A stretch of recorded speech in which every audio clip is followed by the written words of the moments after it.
মহাকাশে ভাসমান কয়েকটি বর্জ্যকে ঘনিষ্ঠভাবে পর্যবেক্ষণ করে দেখছে জাপানের এক মহাকাশ গবেষণা ও প্রযুক্তি কোম্পানি।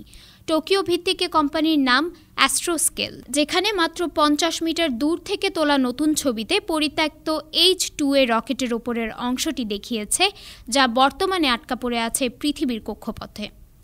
ছবিগুলো তুলেছে কোম্পানির নিজস্ব satellite active debris removal ADRAS-J, যার আগে প্রথমবারের মতো পৃথিবীর কক্ষপথ প্রদক্ষিণ করে মহাকাশযানটির ধ্বংসাবশেষের গতিবিধি পর্যবেক্ষণ করেছিল কোম্পানিটি।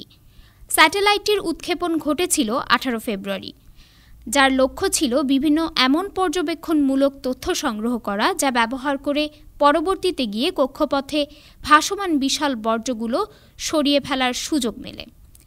বেশ কয়েক মাস ধরে রকেটের উপরের অংশটি পর্যবেক্ষণ করে আসছিল এ স্যাটেলাইট, আর এর স্বয়ংক্রিয় সংঘর্ষ এড়ানোর ব্যবস্থাটি পরীক্ষা করার পর ছবিগুলো প্রকাশ করা হয়, যেখানে স্যাটেলাইটটি এমনভাবে নকশা করা যাতে এটি নিরাপদেই বিভিন্ন মহাকাশ বর্জ্যের কাছাকাছি যেতে পারে।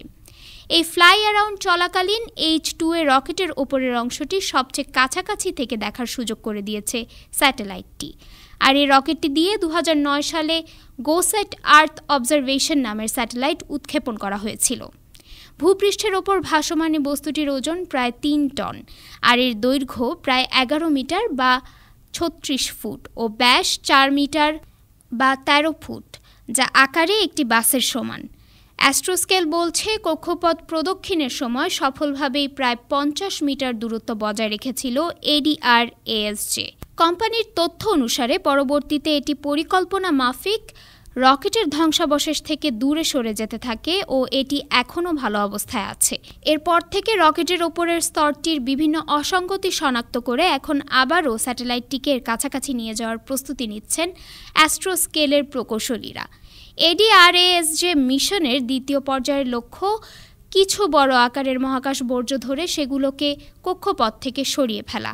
তবে 2026 সালের আগে মিশনটি শুরু হওয়ার কোনো সম্ভাবনা নেই।